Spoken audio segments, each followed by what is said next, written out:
Bonjour à tous et bienvenue dans cette vidéo. Aujourd'hui, nous allons devoir parler une nouvelle fois d'un scandale qui se passe encore en République démocratique du Congo. Mais c'est un scandale cette fois qui a été organisé par le régime passé, celui de Joseph Kabila, mais qui est perpétré encore aujourd'hui par les régimes de Félix Tshisekedi parce qu'ils trouvent qu'ils en profitent. Alors, il s'agit ici du GoPass. Si aujourd'hui j'en parle, c'est parce que l'émission Top Congo a eu à recevoir Monsieur José Makila, qui était un ministre du Transport en République démocratique du Congo et qui avait aussi en sa charge le suivi de cette redevance que la population paye chaque jour lorsqu'ils doivent voyager à l'extérieur du pays à travers les aéroports. Alors, on va devoir suivre cette émission, cette partie de l'émission, disons, pour savoir un peu de quoi il s'agit. Parlons de cette bonne gouvernance. Aujourd'hui, tous les Congolais, vous étiez vice-premier ministre, je l'ai dit, vice-premier ministre chargé des transports et des voies de communication. Oui. Vous avez été aussi ministre, longtemps ministre aux ITPR. Oui. Parlons de cette bonne gouvernance. Aujourd'hui, est-ce que vous pouvez nous expliquer pourquoi nous continuons à payer ces $60 gagés? Pourquoi aujourd'hui, alors que vous aviez, rappelez-vous de l'image, vous, ancien opposant, fait une salutation au président Joseph Kabila, qui restait dans les mémoires, à l'inauguration d'un aéroport dont la première pierre a été la seule pierre posée. Vous pouvez nous parler de tous ces hauts faits de bonne gouvernance qui vous donnent aujourd'hui crédit pour dire que vous allez faire mieux que ceux qui sont là? Merci beaucoup, Christian, pour me poser cette question. En tout cas, je pense que vous me donnerez le temps pour pouvoir l'expliquer. Vous savez, Christian Lusakoueno, Tchéli Kabounti, j'ai été vice-premier ministre, ministre des Transports. C'est un des projets qui m'avait tenu au cœur. Faire un aérogare digne de notre pays. Mais c'est un projet que je n'ai pas initié, pour être honnête. J'ai trouvé ce projet initié par Kalou Maman Nangongo, qui est aujourd'hui dans le gouvernement. J'ai activé ce projet. Je faisais des nuits blanches avec mes conseillers au bureau pour présenter ce projet par vidéo, ainsi de suite au Conseil des ministres. Je suis revenu 4 fois au Conseil des ministres pour avaliser ce projet. Au fait, le coût total du projet, c'était 354 millions de dollars. Et c'est un projet où la République devait verser simplement 54 millions de dollars et les 300 millions devaient venir de Exim Bank comme prêt avec un taux de remboursement de 1%. Il y avait une procédure. Comment on allait rembourser ces 300 millions de dollars? Via les GoPass, justement. Et la procédure était entre la RVA et Exim Bank. Mais vous connaissez les conditions des prêts chinois. Il n'y a que les sociétés chinoises qui peuvent travailler avec leurs fonds mis à la disposition de la République. Ce que vous saviez donc en concluant accord avec eux. Oui. Mais l'accord était sur le point d'être signé entre la RVA et Exim Bank. C'est là où on devait partir. Mais moi, avant de partir... Attention, non, attendez. Oui. Nous étions bien là au Congo. Rappelez-vous, l'inauguration devait avoir lieu absolument... Oui. Je crois que c'est 2016. Oui. 2017. 2018. Alors, mais j'explique. Oui. Je comprends votre souci. Au Conseil des ministres, j'ai posé le problème. J'ai dit, écoutez, étant donné que les Chinois tardent à nous donner cet argent, et étant donné que la République démocratique du Congo doit verser 54 millions de dollars, pourquoi ne pas commencer pour que les Chinois voient la bonne volonté de la République démocratique du Congo et à ce moment-là, finance comme prévu. Le Conseil des ministres a autorisé 20 millions de dollars. 20 millions de dollars. Toujours gouvernement Chiba. Attention, c'est le président Kabila qui pose la première pierre. Oui. Quand il pose la première pierre, il n'a pas les financements. Pas encore. Le financement n'était pas encore là. Il n'a pas payé. Non, il avait donné 20 millions, le gouvernement avait donné 20 millions de dollars. Et donc, quand on pose la première pierre... Il y avait 20 millions pour le démarrage. On abuse la galerie. Non. Puisqu'on n'a pas encore les fonds. Mais je vous le dis. On n'a pas encore les fonds. Et on paye déjà GoPass. Non, attendez. Nous avons 20 millions de dollars en main qu'on a remis aux Chinois pour commencer les travaux. Parce que même s'ils reçoivent 354 millions, ils ne vont pas les dépenser en un mois. Mais pour démarrer les travaux, le gouvernement avait mis 20 millions de dollars. Qu'ont-ils fait de ces 20 millions? Justement, il y a eu un audit après moi, parce qu'après je suis parti. Et cet audit, qui l'avait diligenté? C'est le ministre Kazadi, il est à Kinshasa. C'est Chéribin Okende, malheureusement, paix à son âme. Et c'est Gilles Alignetti. Et quand ils sont... Le rapport est là, d'ailleurs, qui ça? Achille l'a publié. Achille a publié le rapport. Africa News. Africa News. Le rapport est là. Ils sont allés vérifier, effectivement, les Chinois ont dépensé ces 20 millions dans les travaux préparatoires, y compris 10 millions. D'eux-mêmes, ils ont sorti, les Chinois, l'entreprise. Le rapport est bel et bien là. Et pendant que j'ai donné les 20 millions, enfin, le gouvernement a remis les 20 millions à l'entreprise chinoise, c'était la fin de notre gouvernement. Nous, on partait. C'est parti beaucoup plus tard. Oui, mais non. Parce que je vous dis... FCC se termine en 2021. Le ministre FCC, qui m'avait remplacé, a été interpellé au Sénat. Il ne faut pas oublier, pour pouvoir justifier les 20 millions au sénateur. Et il est là dans le gouvernement d'Idé Mazet. Il a justifié. Il a justifié parce que ça a été conclu par l'audit envoyé par Nicolas Kazadi. Donc aujourd'hui, on peut dire que si cet aéroport a été si la première pierre a été posée par le président Joseph Kabila, ce n'était pas au président Joseph Kabila de mener à bien ce projet parce que financement complet n'était pas obtenu. C'était juste de la com pour dire c'est moi qui étais à l'origine. Non, il faut qu'on se comprenne bien. Je vous dis que la FVA et Exim Bank étaient sur le point de signer l'accord. Mais que vous avez posé une première pierre avant conclusion. Non, quelle conclusion? Parce que nous pensons que si le gouvernement sort les 20 millions, le gouvernement est capable aussi de sortir les 300 millions à la fin. Hein. Vous pensez que le gouvernement peut sortir 20 millions comme ça, et si l'accord n'est pas conclu, le gouvernement va laisser les 20 millions dans l'eau? Non. Vous pensez que la République démocratique du Congo, avec tout ce qui tombait comme les retombées de code minier, on ne pouvait pas, avec 350 millions, avoir cet argent pour pouvoir construire notre aérogare? Les retombées du code minier sont arrivées après 2021. Oui, mais peu importe. Parce que l'aérogare... Là, on est en 2018. Oui, l'aérogare n'allait pas être construit en une année. C'était 2 ans.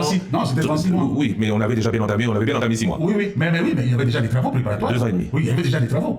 Il y avait l'espace de vie, les terrassements, tout ça, il y en avait déjà. Moi-même, comme ministre sortant, j'étais parti faire la visite sur le chantier et c'était passé sur la RTNC. Mais c'est que qu'est-ce que les Quinois doivent comprendre ou les Congolais doivent comprendre? José Makila, avec Joseph Kabila, n'avait jamais eu ce prêt de Chinois dont on parle. Oui, José Makila a détourné 500 millions de dollars sur l'aérogare de Ndjili. C'est faux et archi-faux. Alors, il est très important que nous puissions mettre les choses à leur place. Et pour cela, il est important que je puisse donner un peu l'historique de cette taxe, de cette redevance qui est perçue chaque jour dans les aéroports en République démocratique du Congo. On est avant 2008-2009. Durant cette période, la République démocratique du Congo enregistre plusieurs crashs d'avions. Et cela est dû à la vétusté des aéroports. Cela est dû aussi au manque de technologies qui devraient plutôt aider les aviateurs dans leur travail. Raison pour laquelle ils se sont dit qu'il serait mieux de renforcer ou de moderniser les aéroports en République démocratique du Congo, mais encore mieux de construire un nouvel aéroport qui devra accueillir dans de bonnes conditions, sinon dans de meilleures conditions, les aéronefs qui devront venir en République démocratique du Congo.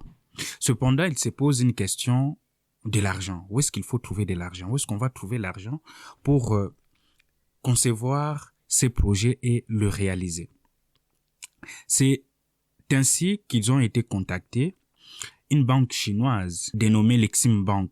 C'est cette banque qui était prête à donner à la République démocratique du Congo plus de 550 millions de dollars pour, premièrement, réaliser le nouvel aéroport, que ce soit celui de Ndjili et celui de Lubumbashi à Luano. Mais il se pose une question du remboursement de la dette.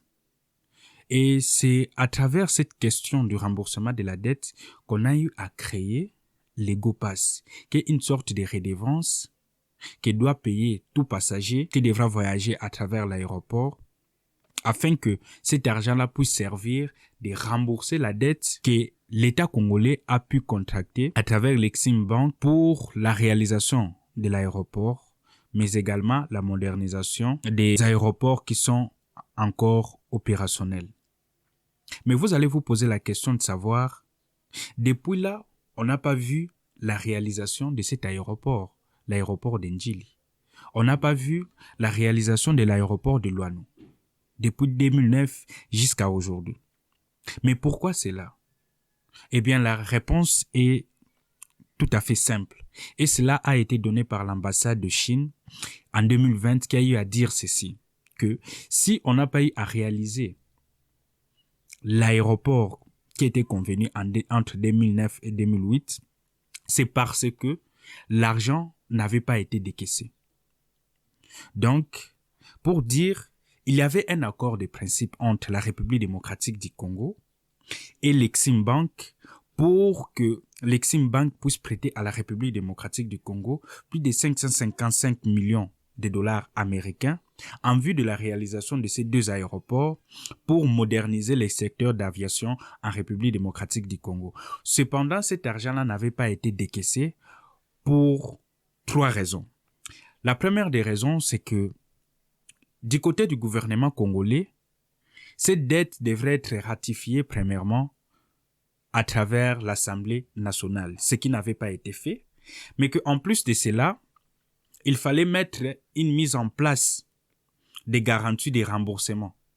Ce qui n'avait pas été fait également, il fallait aussi valider les plans d'exécution de cet aéroport et aussi lancer des appels d'offres.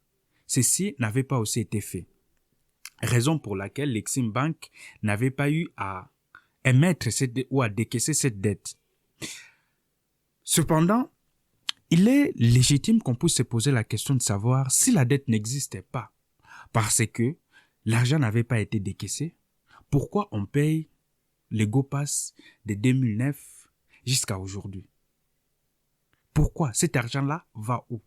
Parce que lorsqu'on a eu à créer cette redevance, on a bien dit que 90% des recettes de cette redevance devraient être versées pour le remboursement de la dette contractée par l'État congolais à l'Exim Bank, et les 10% devraient aussi être affectés aux réhabilitations techniques de l'aéroport, que ce soit l'aéroport international d'Ndjili, que ce soit l'aéroport de Luano ou tout autre aéroport en République démocratique du Congo. Alors, devant cette question, il paraît une contradiction.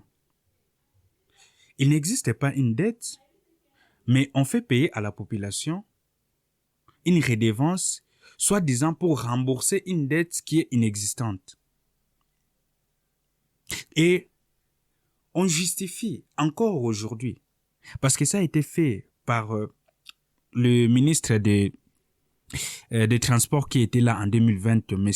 Didier Manzenga, devant l'Assemblée nationale, qui a voulu en savoir un peu plus sur la destination de cet argent. Et le ministre a dit que cet argent-là sert au remboursement de la dette, mais qu'en plus de cela, on devrait encore payer cet argent-là de 2020 à 2023, de 2021 à 2023 pour continuer toujours à rembourser cette dette-là. Et que s'il fallait mettre fin à ce processus, ce n'est qu'en 2027 qu'on pourrait envisager d'arrêter le paiement de ces taxes-là. Mais qu'en plus de cela, le régime actuel avait eu à penser à vouloir intégrer les GoPass dans le prix du billet afin que la population ne puisse pas ressentir ces poids-là. C'est comme mettre de l'huile sur de la rouille afin que cela puisse passer. Ça puisse être beaucoup plus lisse. C'est ça, en fait. Parce que l'argent qui est décaissé ne sert pas au remboursement de la dette parce que la dette n'existait pas. La dette n'existait pas. Les gouvernements actuels, le régime actuel de Félix Tshisekedi a pu trouver ces systèmes-là et ils ont continué dans les systèmes et ils ont continué d'ailleurs à appuyer ces systèmes-là. L'ambassade de Chine, la Chine, elle, ne reconnaît pas ces dettes. Du côté de la Chine, du moins, il n'existait pas une dette entre la République démocratique du Congo et l'État chinois à travers l'Exim Bank concernant ces dossiers. Ça n'existait pas, il n'existait pas. Mais de 2009 jusqu'à aujourd'hui, on nous fait payer une taxe, soi-disant, pour, premièrement, rembourser une dette qui n'existait pas et deuxièmement, réhabiliter les aéroports. Mais de quelle réhabilitation on parle? Encore récemment, d'ailleurs, gloire à Dieu, le président de la République a eu à faire des heures au-dessus de l'aéroport d'Ndjili pour descendre.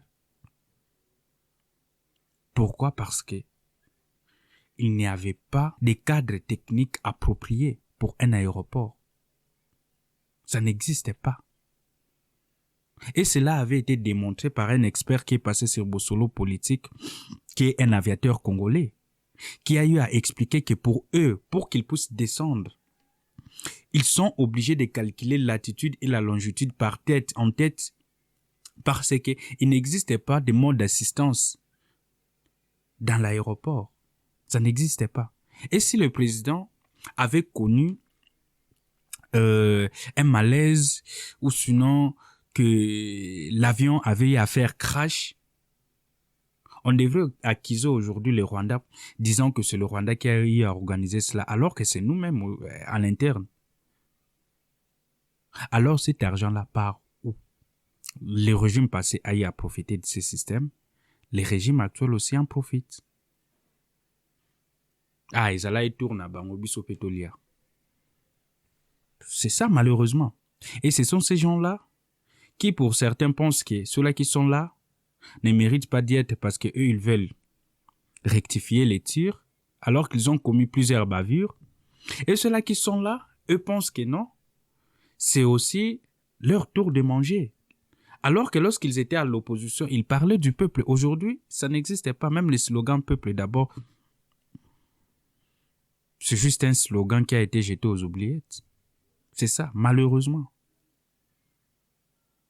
Et moi, personnellement, ça ne m'étonne pas parce que ces régimes, concernant tout ce qu'il y a, finance vraiment, il n'y a aucune confiance, il n'y a aucune confiance. Cet argent-là va tout droit dans les poches des politiciens et responsables qui sont affectés dans ces secteurs-là. Et je pense la réponse appropriée par rapport à cette arnaque qui a été organisée par l'État congolais, c'est de dire qu'on ne va plus payer ces taxes parce qu'elles ne servent à rien. Il n'y a pas de réhabilitation ou sinon des réformes techniques dans des aéroports. Cela a été prouvé et démontré par les scandales qui s'est passé avec notre président qui était bloqué dans les airs parce qu'il n'avait pas de mode d'assistance d'aviation. Les aéroports qui devraient être construits ne le sont pas parce que l'argent n'avait pas été décaissé. Donc, il n'y a pas une dette à rembourser sur cet argent-là. C'était ça ma réaction de mise en point par rapport à cette question. Je vous dis et je vous remercie.